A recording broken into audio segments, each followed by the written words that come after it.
morning, everyone. I would like to start by again thanking Manyak for the invitation. My name is Yingsi. I'm currently a fifth-year PhD candidate at CMU. And I'll be talking about spatially varying autofocus today, a work that was published at ICCV 2025 last year in October. Before I start, I would like to take a moment to acknowledge and thank my collaborators and my advisors, Ashwin and Matt, for their incredible support and mentorship. We're part of the CMU Computational Imaging and Image Science Lab. So we use a great variety of devices in our modern life, and these devices allow us to interact with light in two ways. Fundamentally, to record the visual world using cameras, or to show the visual world using displays. And the key to all this interaction with light relies on a lens. Lenses are everywhere. They are the key to how we interact with light. A lens gathers light, and the goal of a lens is to bend light in a controlled manner to focus light rays to a specific point, like shown here for the sun rays. And a camera lens is designed to focus a single depth onto the sensor. Here I'm using the blue to show the single focal plane, which actually can be adjusted. However, most cameras today, they can only focus at one depth at a time. And in practice, when we focus on a background, the car blurs. Focusing on a car, the background blurs. Our work challenges this convention. Would it be possible to independently control the focus for different regions on the sensor? Or even pushing beyond the simple squares shown here, to the extent can we be no longer confined to a single focal plane, but bring the entire sensor to focus onto an arbitrary surface? We introduced spatially varying autofocus, which is a technique that allows us to move from a focal plane to a focal surface, which can dynamically adjust or adapt to any three-dimensional structure of the scene. So earlier we pointed out that we will have a depth map as the output of the technique, which is true, and although depth estimation is not the goal, but it does come as a nice byproduct of our technique because we will require knowing the depth of the scene to focus all the pixels. And the depth here is manifested as a focal plane. So in capturing through the proposed camera, we can obtain a single optical capture where everything is in focus. And for the first time, we can autofocus every object, every pixel, all at once. Achieving this requires two key innovations. The first is a new computational lens that offers a camera spatially varying focusing capability, and the autofocusing algorithms that we use to drive the lens. So our solution starts with a Lohmann lens, which is a device that adjusts focus by laterally shifting two cubic faceplates shown in the middle. However, this produces a global change in focus. To enable spatially varying focus control, we can create an optical relay that equivalently allows us to adjust focus, but this time we're splitting the two components of the Lohmann lens and placing them into different parts of the optical system. By introducing a spatial light modulator, or the SLM, in the middle, we can redirect light that passes through it. By changing this tilt angle, can you see my mouse? Yes. Okay, by changing this tilt angle on the SLM, we effectively translate the cubic faceplates by some amount. And this also allows us to control which depth to place the focal plane. So we can look at this point where the rays are being focused, and that is the depth that we're controlling the focus to. Essentially, this tilt angle on the spatial light modulator allows the control of depth. Now, since the sensor on the left and the SLM They share a common image plane with this specific optical design, and therefore they have a pixel-to-pixel correspondence. So I'm showing 3 pixels here and 3 pixels here.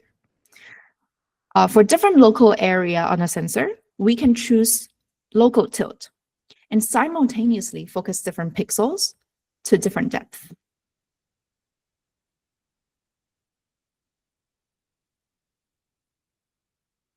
Mm-hmm. So this is the key part of the optical design.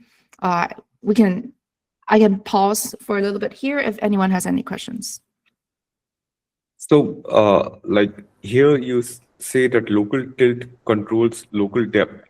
So, uh, do you also have, I see that the lights like the pink, the white, and the uh, bluish light, they change their directions individually. They are not grouped.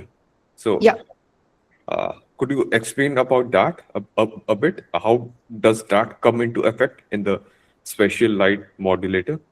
Yeah, sure. That's a great question. So a key observation here is that each pixel on a sensor or each local area on a sensor corresponds to whatever local area it is on the spatial light modulator. Mm-hmm. So we have a point-to-point mapping between the sensor and the SLM. And because as we introduced earlier, that a tilt on the SLM can optically introduce a translation between the 2 components of the Lohmann lens. Mm-hmm. Changing this relative shift between the 2 Lohmann lenses and allows us to control the depth to which we place the focus. And because we can, the SRM is an outcast display that allows 2-dimensional control of the phase of light. We can choose different tilt for different local area, and hence different translations between the 2 cubic faceplates or different 2 components of the Lohmann lens. And as a result, for different local area, if we choose local tilt, then we get different focuses. Mm-hmm. So this is the first part, or I guess the key part of the key of the first part of the innovations of this work. There's also the algorithmic part, as someone in the comment mentioned, which I will talk about next. Mm-hmm. Okay. Thanks for the question. So let's move on. So a prototype shown here folds the optical path using a beam splitter. Light from the objective lens, light enters the objective lens, reflects from the SLM, and hits the sensor. The result is a spatially focused programmable camera that can optically capture an all-in-focus image in white box here, even when the scene is highly non-planar. So compared to a local, or I guess to a conventional camera that would blur much of the scene, for any scenes in the wild, given a depth map, we can program the lens to spatially vary its focus and capture an all-in-focus image, like showing here. Our method captures with a large aperture, and when compared with a small aperture photo, our method can maintain the highest possible spatial resolution across the entire field of view, whereas a small aperture method has defocus blur in large depth range areas. And also, the small aperture method inherently suffers from the loss of light because of the reduction of the size of the aperture. So to capture this photo, we need the depth map that we send to the SLM to bring every pixel into focus. And therefore, the key challenge here is to obtain the depth map. That leads to the second part of my talk, which is the spatially varying focus algorithms that we use to drive our lens. To start, let's talk about how we evaluate when a point is in focus. We can consider this point. It's blurry and has low contrast. We can evaluate how well a point is focused by looking at its contrast as a function of depth. If we adjust the camera focus to other depth, we can find that the contrast would change and it would peak at the physical depth of that point. Now, different points in the scenes, they are at different depth. So they're going to have peak contrast, peaking at different depth locations. And since our lens allows us to independently control the focus for different points, for each point across a sensor, the remaining problem here is to efficiently identify for each point the focus setting that can maximize its contrast. A naive strategy is to exhaustively search the entire focus range to find a point with the maximum contrast.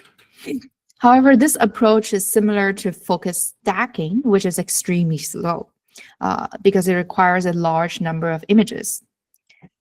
Different from conventional cameras that can only change focus continuously, a nice feature of our technique or prototype is that we can sample discontinuous depths. We can jump between discrete depths. So with this new capability, can we do this more efficiently? We propose a more efficient strategy, spatially varying contrast detection autofocus, or CDAF, based on the observation that the contrast profile with depth is often unimodal. For such curves, we can use a version of binary search to progressively reduce the unknown depth range to where the maximum contrast actually lies at. And we start with no knowledge of where the maximum contrast can lie, and hence a search is over the entire focus range of the camera. We sample 3 equally spaced focus settings in this depth range and identify the location that has maximum contrast among the 3. Since unimodality guarantees that the true max contrast location lies in the interval that excludes the 2 lower contrast locations, we can reduce the search range by half. And the peak contrast location becomes the center for the next step.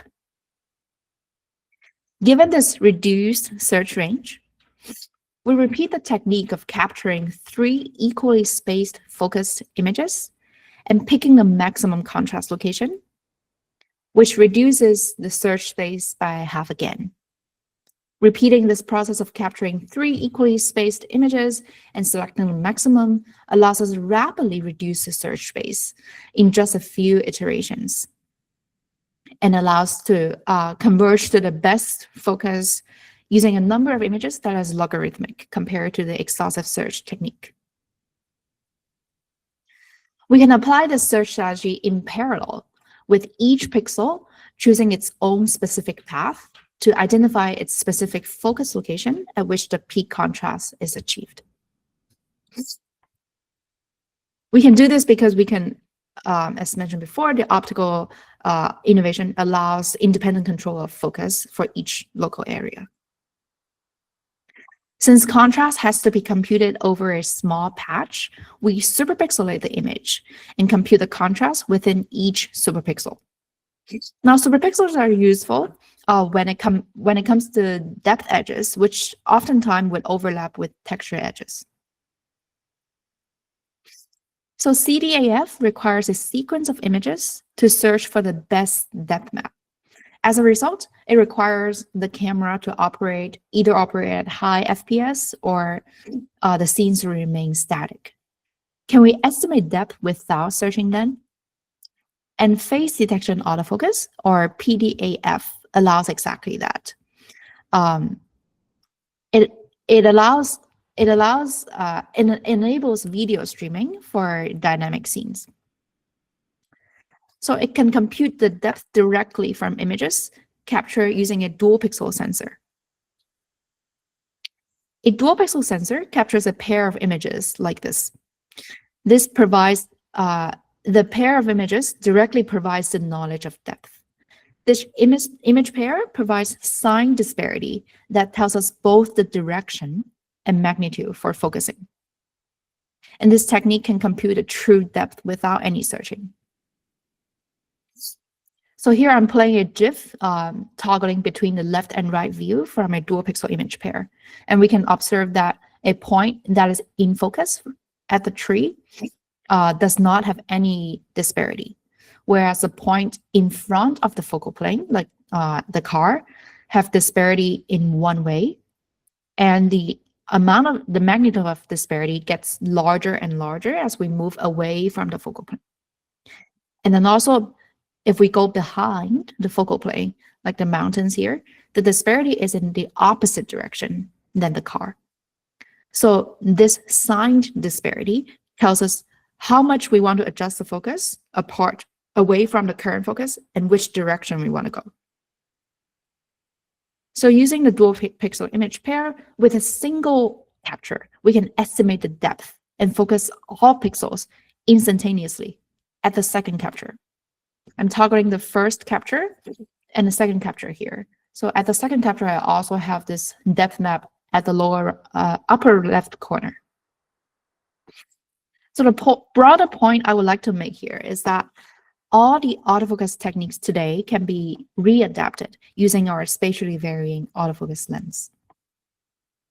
And we are not limited to CDAF or PDAF for depth estimation. We can also, folks have pointed out that active sensing techniques like structured light or even monocular depth estimation using AI-based techniques can help improve the robustness and also make the depth maps more accurate and nicer together with this, like maybe like assembly of techniques together.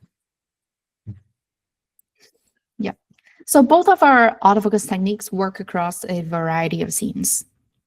In model ship, where the front is in extreme defocus, PDAF resolves the focusing everywhere while outputting a depth map. Upper left corner again here. And CDAF does the same, while the focus map is noisier due to textureless regions. Fabrics play. Like I would like to pause here for a moment to could you explain the difference between the CDAF and the PDAF depth maps? Like, why does the noise affect the depth maps so much here? Yeah, that's a good question. So if we look at this PDAF result, the depth map is smoother because the algorithm that we use to compute the depth from the dual pixel images is an optical flow, is an improved version of the vanilla optical flow algorithm, and we use regularization to ensure that the depth within each object is smooth. Yeah. Whereas the PDAF, each superpixel here, there's no communication across superpixels. So each superpixel here does depth estimation independently on the algorithmic side. Yeah. So if there's no textures at all within a superpixel, then just like any other focusing techniques today, for textureless regions, we don't know which depth to focus to. And because our technique, the depth estimation is not the goal. The goal here is to produce an all-in-focus image. So for textureless regions, because no matter what depth we change to, the texture doesn't change, the image doesn't change. So it doesn't actually matter that much to what depth we're actually focusing at. But like the superpixels that are calculated based on, I think so, you said on the paper that they are calculated using the k-means clustering based methods. So they have kind of a finer segmentation of the depth bound boundaries here. That's a good question. So I can show this superpixel. So we use this SLIC, slick, I don't know like how you call it, but slick method to compute the superpixels.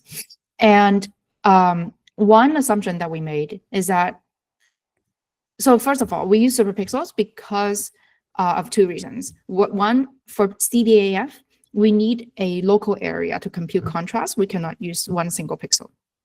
The second reason being that the SLM, which we use to modulate the tilt of light, also requires a local region to display a ramp. So if you want to if you want to display a ramp, you cannot just use 1 pixel. You have to use at least 2 pixels. And for the SLM, we choose like superpixels make sense to display a ramp. So that explains the reason why we use superpixelation. On top of that, we also assume that superpixels are nice because it groups local pixels together based on textures, right? And oftentimes in a scene, when you observe there's a sharp depth changes, a depth discontinuity, there's oftentimes a texture change as well. So for example, if you observe along the tree here, you can see that the superpixel boundaries align nicely with the boundary of the texture of the tree, which is actually the depth change or discontinuity as well. Yeah. Does that answer your question? Yes, it does. Thanks. Yeah.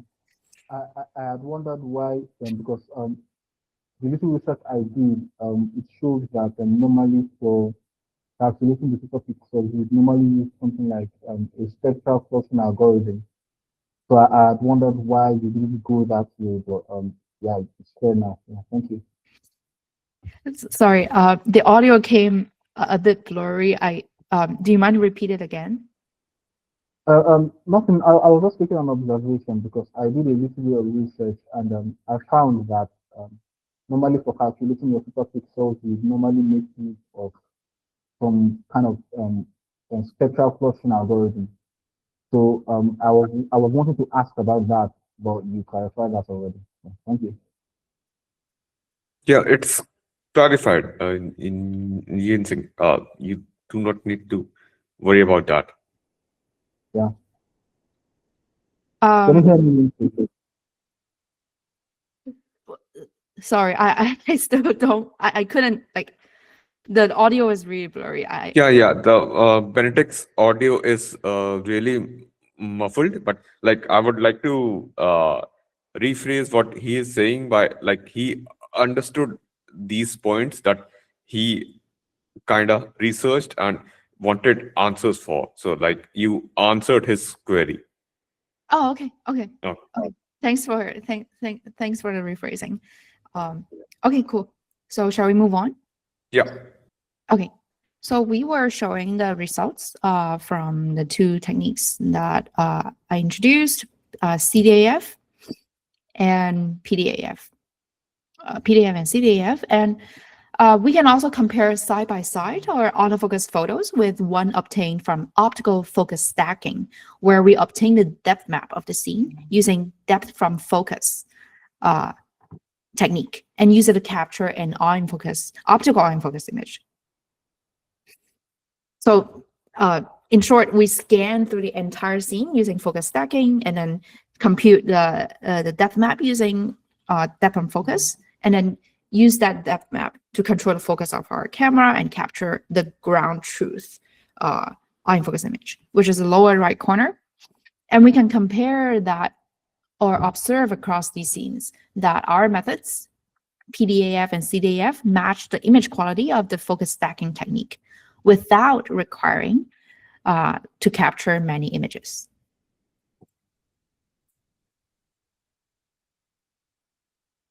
And by the way, the depth map are all in the upper left corner.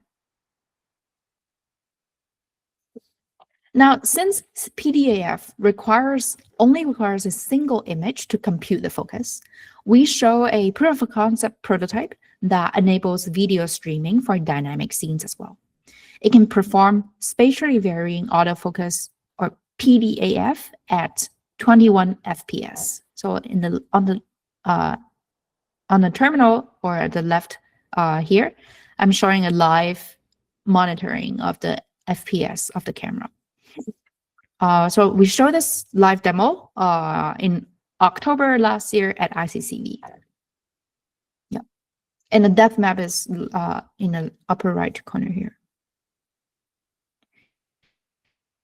An additional feature of our technique is to produce a free-form depth of field and remove thin structures.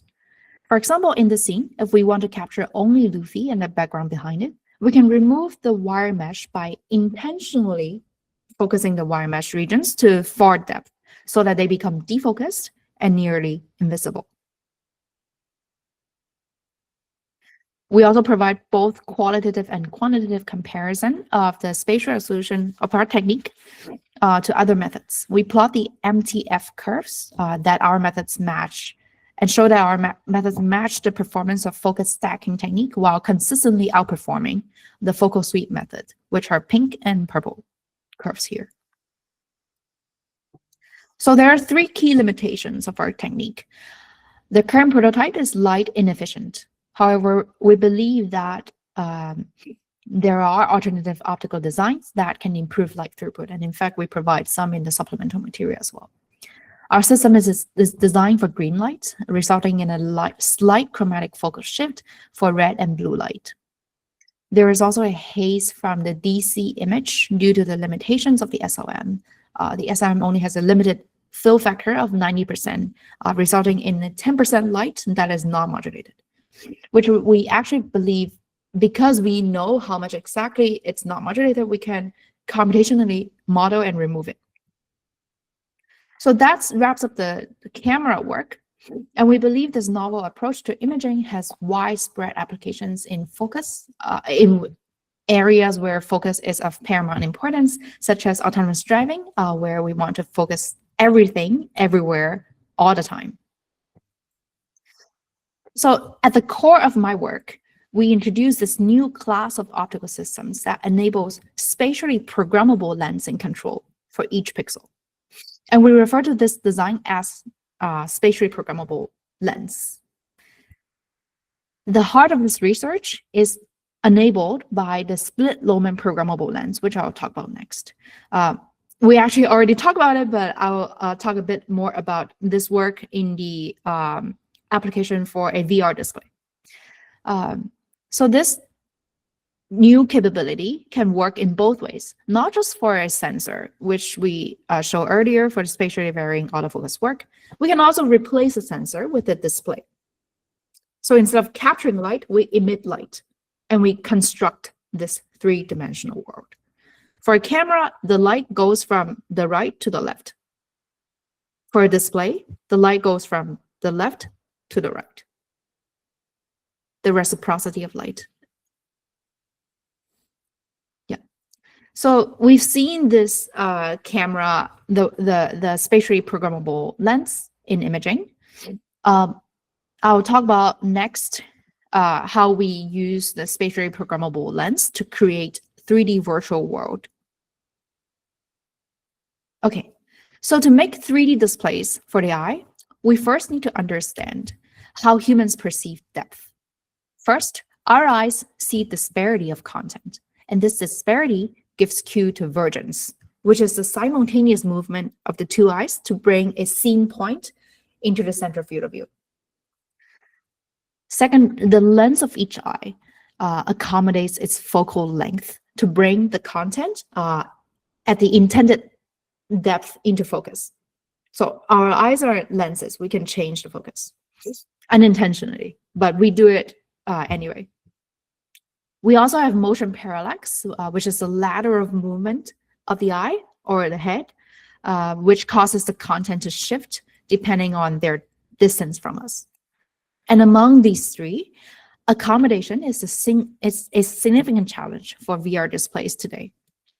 So all the headsets that you see on the market today, Apple Vision Pro, Meta Quest, they only display 2D content. There's no 3D, or I guess no different focuses for different depth, for different pixels, like what you see in the real life. So you just see a flat screen in front of you, and you see 3D because they use the first technique, which is called vergence. So the two eyes see shifts in content and gives you depth cue that the scene is 3D. But whenever you try to actually focus at the depth, your eye cannot change focus because the screen is at one depth.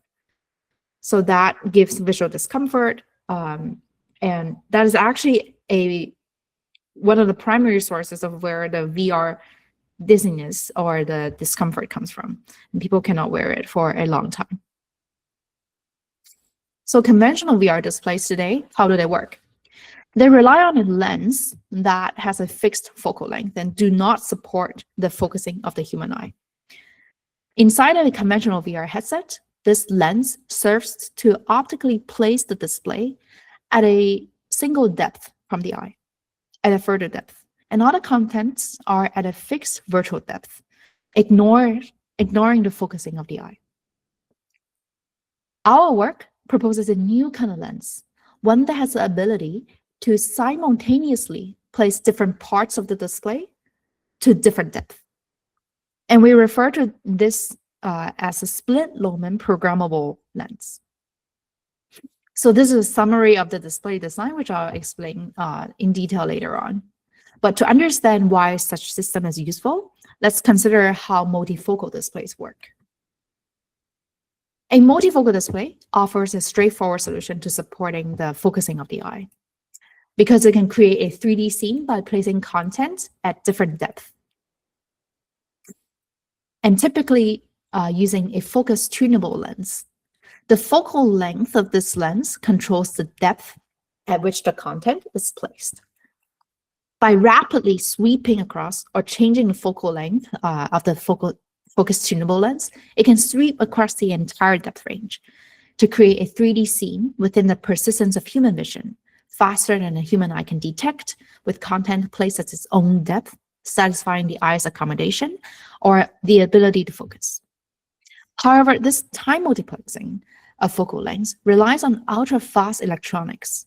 And as the number of depth frames increases, since the total number of frames bandwidth is fixed, the frame rate of the multifocal display has to inversely decrease. And same goes with the peak brightness, since each plane can only be illuminated for a shorter amount of time. This recent result from our lab in 2018 shows a display that is capable of showing 40 depth frames at 40 frames per second, but it also required a high-speed projector that had to operate at 20,000 hertz. In contrast, our proposed split Lohmann display produces virtual 3D scenes in an instant at the native frame rate of the display. So these are focal stacks captured from both display prototypes. Is it not playing?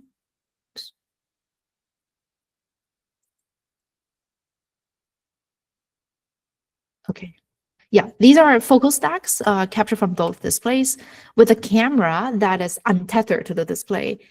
And the camera is continuously changing the focus to different depth to mimic or showcase what the human eye would see. And in addition to time multiplex multifocal displays, another key related work to ours is focal surface displays by Nathan Matsuda et al. In 2017. Instead of using a focus tunable lens, here they use the SLM or the spatial light modulator between the display and the traditional lens. This is to locally adapt the focus to act as a dynamic freeform lens. Now consider 3 points on the display. We can create lenses of appropriate focal lengths on the SLM to place each point at a different depth. Taking this idea to the limit, for each pixel, we can ideally display a lens with spatially varying focal length so as to map the focal surface to any smooth manifold. The smoothness of this focal surface is tied to the cone of light emitted by the display and the size of the SLM. However, I would like to point out here, because the smoothness of the focal surface can cause large depth errors in scenes where you have large depth discontinuities. So as a result, it will require time multiplexing different focal surfaces or multiple focal surfaces to display any scenes that contain discontinuous depths. And the generation of the SLM pattern, the phase pattern, also relies on scene-dependent optimization, making the display computationally heavy.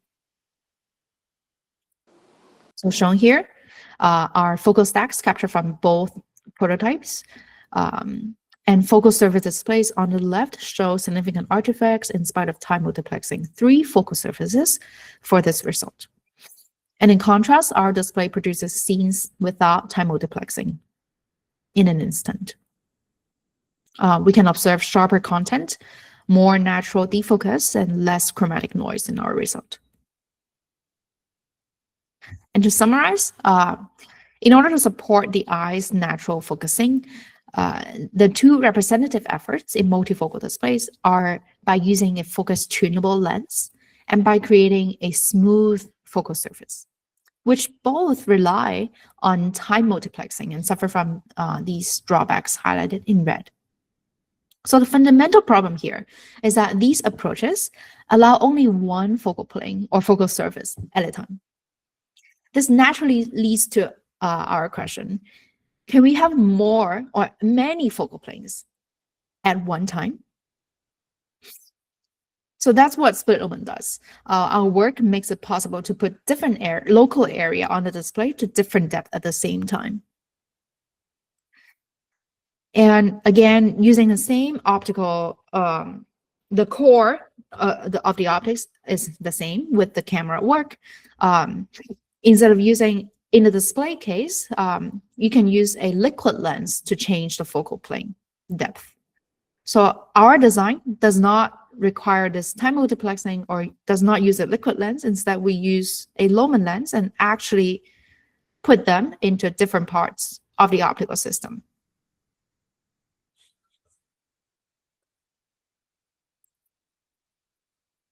Now, with this design that we seen before in the camera work, we can do the same thing that we've been doing, which is to use the local tilt on the SLM. So by changing this local tilt, we can change local depth to which would place this virtual pixel and achieve the spatially varying depth control simultaneously. As an illustrative example, so consider this scene with point light sources placed at different depth. To place each point at their own depth, the pattern on the SLM needs to produce the corresponding translation between the 2 cubic faceplates. We show this dot pattern on the OLED display, and on the SLM, we compute the phase map from the depth map. So we achieve this, we compute this by coupling the local tilt or the local slope of the phase ramp to scene depth using an appropriate analytical function.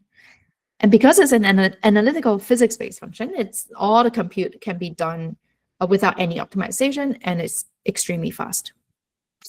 So the resulting scene visualized here is an image captured from our lab prototype with the camera focused at infinity. 3 boxes I'm showing here in different colors correspond to 3 points that are intended to be focused at different depths. And you can see that the phase mask the rep we use here to show on the SLM has different frequencies corresponding to different tilt. So zooming in, we can see that the dot at infinity is in focus, while the closer points get more and more out of focus. And this was the display benchtop prototype, the very, very first version. The optical design requires 2 cubic faceplates, but again, we use a beam spreader to fold the optical path. So light goes from the micro OLED display, reflects from the SLM, and hits the eyepiece. So you would put your eye after the eyepiece here, and you would view the display that way. Like before, to create a 3D scene, we take an RGB image and a depth image as the input. We feed the RGB image to the micro OLED display and compute the phase mask from the depth image and feed it to the SLM. Here's a focal stack captured through our hardware prototype. Our camera, from a camera that is untethered to the display, and we can see that content at different depths come in and out of focus. Our display is optimized to create scenes with depth spanning from 25 centimeters to infinity, with a field of view of 25 degrees and an eye box of 5 millimeter. These are design choices that result from choice of various optical elements, which we discuss in detail in the paper. Here are more static scenes that we capture.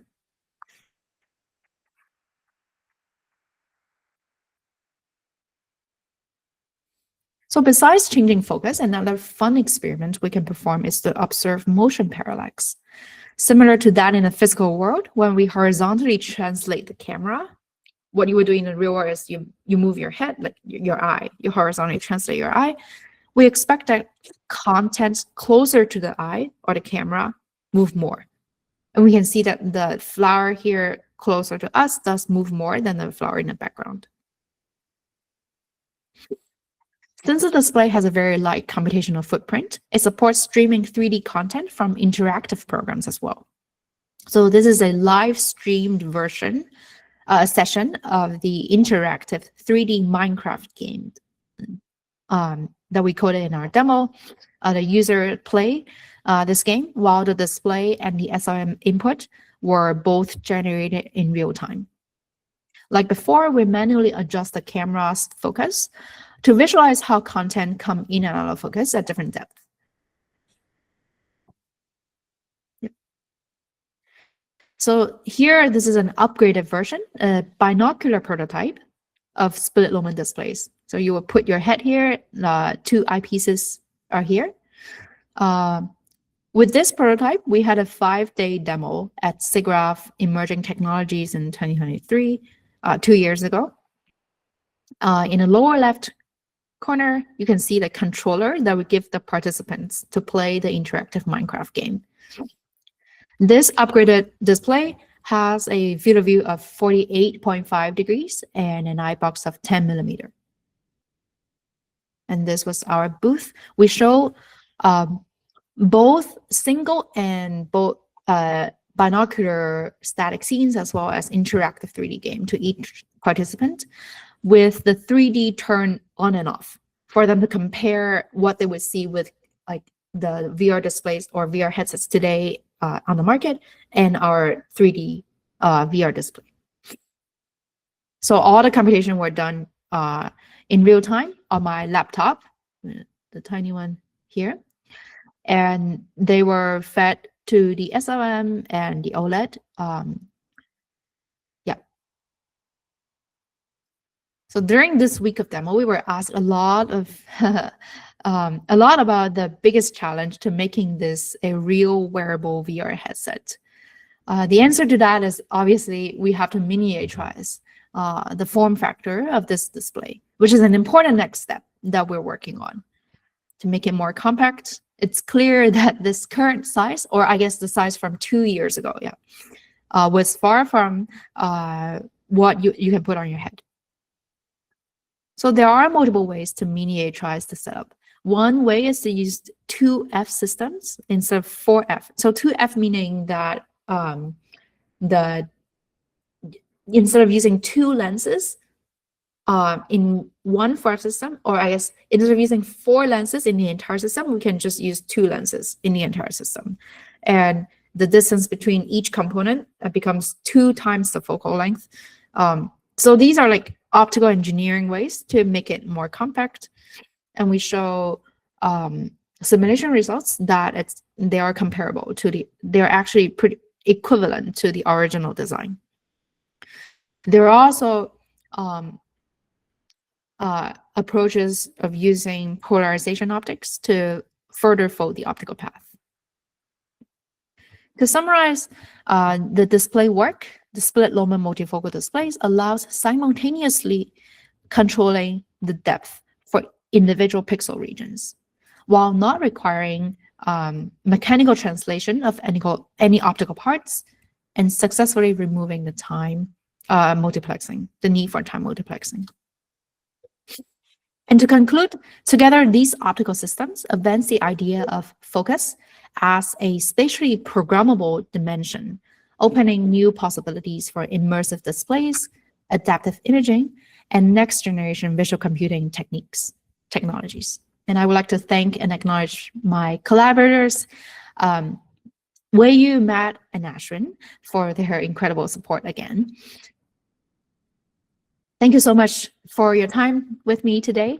If you'd like to dive deeper, you can scan the QR codes here to find our display project page, the camera project page, my website, and my occasionally updated YouTube channel, which is mainly the recordings of my talks at different conferences. And yeah, that's all. Thank you. Awesome.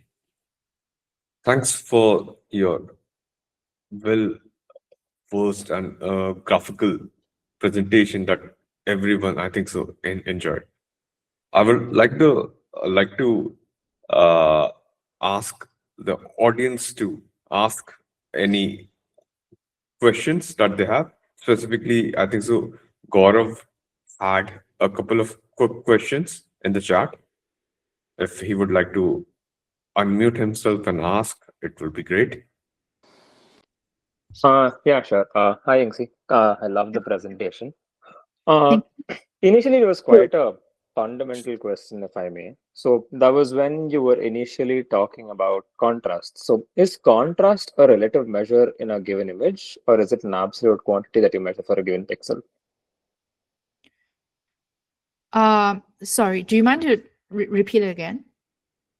Sorry. So my first question was, I think, a relatively foundational question because I wasn't sure. Yeah, it was regarding the contrast in a given image. So you mentioned that the maximum clarity you get for a specific pixel is when the contrast is the highest. So this contrast, is it a relative quantity that is measured with respect to another pixel, or is it an absolute quantity for that given pixel in an image? Yeah, it's a great question. So contrast cannot be measured with one pixel only because it looks at essentially contrast between different pixels. So for example, if you have an edge in your image, so for my clothes here, it will have great contrast across this edge, right? So you will need at least more than one pixel to compute the contrast. And that is exactly why we choose to use superpixels. Got it. So it will be something on the lines of a reference pixel, which is, let's say, with respect to a focal plane at maximum clarity, and you kind of take the relative measure of the contrast of other pixels of different depths. Relative measure of other depth? Like, let's say in the initial one with the car, so let's say your object of focus is the tree. So you take the pixel of the tree and you use that to compare the contrast of, say, the mountain or something. Is that how it will work? So contrast, they are yes and no. So yes, in a sense that we compare the contrast to search for the maximum, right? So the fundamental assumption here is that all the contrast curves with each point, contrast as a function of depth is unimodal. So you would have one peak at one depth. Okay. We want to identify that peak. So we use got it. Okay. Similar to a binary search to narrow down this search to that that one peak. Okay. That answers my question. Yeah. I also had one more question regarding the VR examples that you were giving. So I think this was with respect to the 2007 implementation, the one before the one that, like the one you referenced, I think. So the one where you mentioned you put an SLM in between the eye and the display.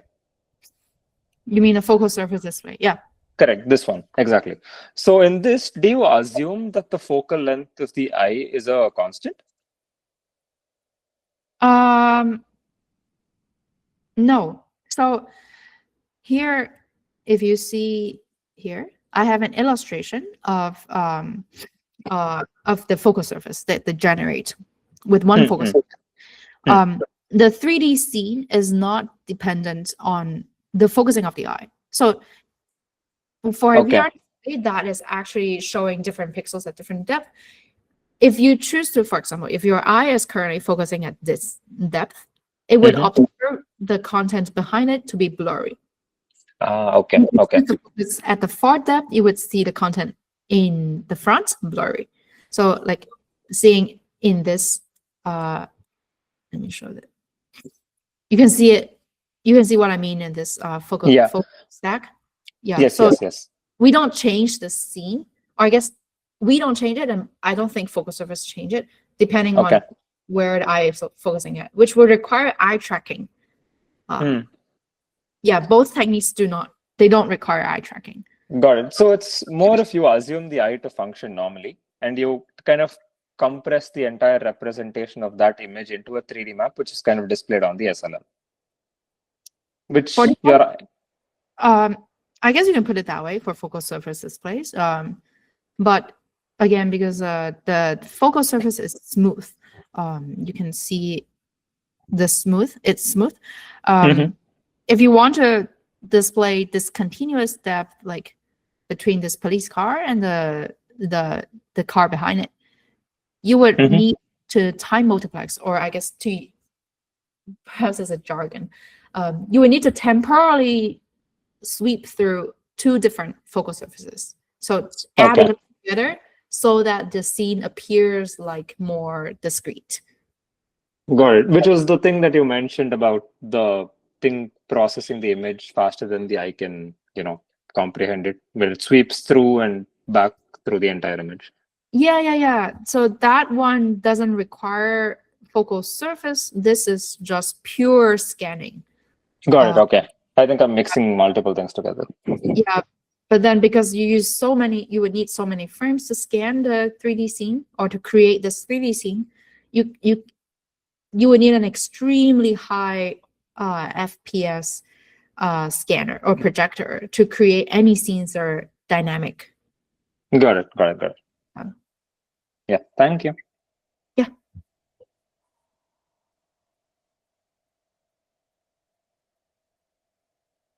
Cool. So, basically, what should be the time multiplexed display look like? Here you're saying that your focal plane should move across the axis, like should be continuously moving. But in today's displays, is that a possibility? Like, can this be hardware driven? You mean this particular work, the time multiplex multifocal displays? Because our work, split Lohmann, doesn't require this extreme function. But this time multiplex multifocal displays do. It can be done with they have the result using a projector that had to operate at 20,000 hertz. So projectors like these do exist, but up to some extent. And also, I don't remember seeing any dynamic 3D videos from this. Okay, so the displays don't move, the projectors do with their cameras. Oh, you mean if the display actually physically moves? Yeah. I see. So they don't. This time multiplex multifocal displays, I mean, if you move the display, you can achieve the same effect. Because if you move the display, your virtual plane also moves. Yeah. But mechanical translation is quite clumsy. You would have to have a motor that would actually move the display. Whereas a focus tunable lens, which is what they use here, can change the focal power responding to the voltage that you use to drive it. So if depending on what voltage you drive it, it can change the focus. Okay. Yeah. So that's kind of cool. And although I do have to mention that this work in particular, because focus tunable lenses on the market today, I think they have a response time of 5-ish millisecond. per frame. So it's not fast enough to support 40 frames at 40 frames per second. 40 depth planes at 40 frames per second. So this work by Chang et al., they use a projector. They use a fast speed projector to overcome this problem. And instead of showing step edges, you can interpolate, or I guess you can use other functions other than the step edges, which allows the visual effect to show that, oh, the scene is being constructed in 3D nicely, even though you don't, without requiring the focused cinema lens to respond at such a high FPS. But in short, I don't think it moves the display. Yeah. Yeah. Cool. Any more questions? Yeah. So can you hear me now? Yeah. Yeah. So Yingsi, thank you very much for being here with us. I must say your presentations are very eye-catching. So sorry, what? I said your presentations are very well done. They're very eye-catching. Eye-catching. Oh, my presentation is eye-catching? You said? Yeah. Yeah. Oh, thank you. Yeah. I'm curious, how do you make them? How did I create this presentation? Yes. Yeah. How did you create this? I would like to steal that skill from you. Oh, I see. So it's a combination of PowerPoint and Blender, and what else? Yeah, it's mostly PowerPoint and Blender. I should have figured it out. I should have figured out that Blender was involved, because the presentations were just too clean. I should have figured that out. They're just too nice, just too clean.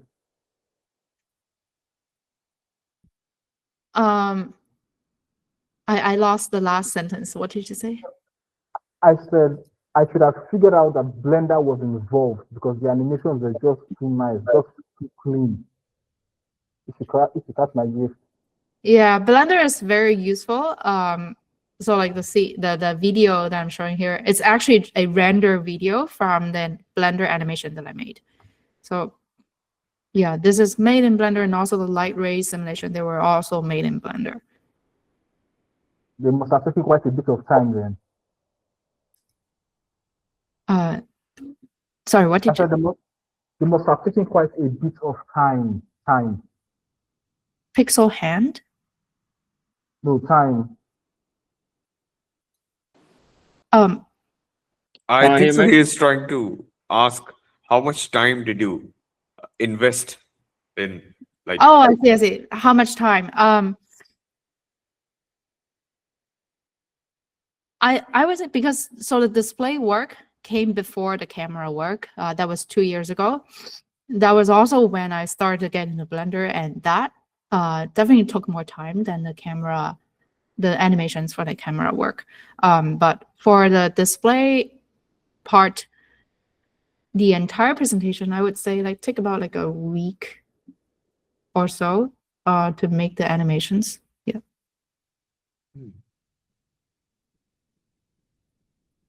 Could you also discuss about the all-in focus imaging that you had shared in your research paper? There is a specific figure 12, if you have your research paper handy, of the MTF of your prototype. So if you can go through that figure and explain a bit. Sure. Let me switch to that slide. Okay. So the MTF is to evaluate the spatial resolution of our technique. PDAF is colored in blue here, and CDAF is colored in yellow. Also on the MTF curve. By the way, MTF curve is just a plotting of the contrast of the image as a function of spatial resolution. So line pairs per pixel. And you can see that the images that we capture, they contain horizontal line pairs and vertical line pair. And each curve here from left to right, we go from lower spatial resolution, so less line pairs per pixel, to more line pairs per pixel. And we, in an image, it's from, for example, like lower right corner, and then upper left corner, and then going down, and then going this way and that way. Essentially going from lower resolution to higher resolution. And we compute the local contrast within each local region and take the average of the horizontal contrast and the vertical contrast, which then become each point on the curve. So the message takeaway here is that the blue and yellow curves from our method are showing comparable performance with focus stacking technique, which is the exhaustive search technique. And you can see that also the focal sweep technique, which is actually a technique of scanning within one exposure. You scan through the entire scene by changing the lens, the focus of your camera. And you capture this blurry image of the entire scene and do post-processing to deconvolve the image with a kernel, so to make the image sharper. And here we compare with the focal sweep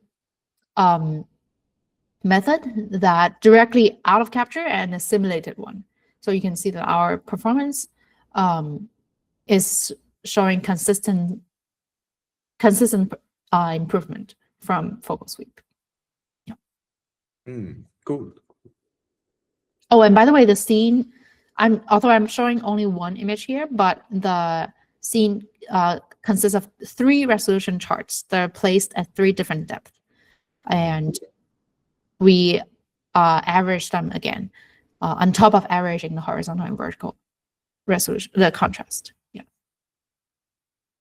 Yeah. So like, it seems like you have invested quite a lot of your time specifically on the kind of path that you're going on, specifically like with respect to the lenses, the optics, the flow of lights, with respect to the different cameras, and like how can you tune that?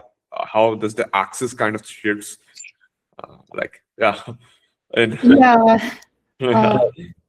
Yeah, so it's because the project is very hardware heavy. It's not like oh, if I have a GPU, I can do this project. Yeah. We actually have to go into the optical lab. So our lab has like optical tables where we have optical setups on each table, and this is like full stack project that consists of the hardware and software part. At the very beginning, we started with another hardware prototype for the camera. Actually, it's not the prototype that we eventually put into the paper. So at the beginning, we didn't use a dual pixel sensor, which actually most cameras already use today. And with contrast detection only, we could not support like live streaming of 3D scenes, or I guess like live autofocus for dynamic scenes. And we try to like we try to frame the development of the project in different stages, with each stage would initially we would start with hardware and then try to improve the hardware. And after we have the hardware, we would have this software. And after this, so after having the CDAF for both, after having both for CDAF, after having the prototype and the algorithm for CDAF, we then think about, oh, how can we further improve this? How can we make the prototype able to do autofocus imaging for live dynamic scenes? Then the innovation using dual pixel sensor comes. Like we replace the sensor with a DP sensor, and then we also have to change the algorithm, right? We have to use this. It's a different algorithm, the PDAF algorithm, and also it's like a co-development. So we start with one piece, and then add another piece and then co-design the two parts to change them back and forth, and eventually combine both CDAF and PDF, or I guess compare them. Mm-hmm. Cool. With that, I think so we can conclude if the audience do not have any more queries.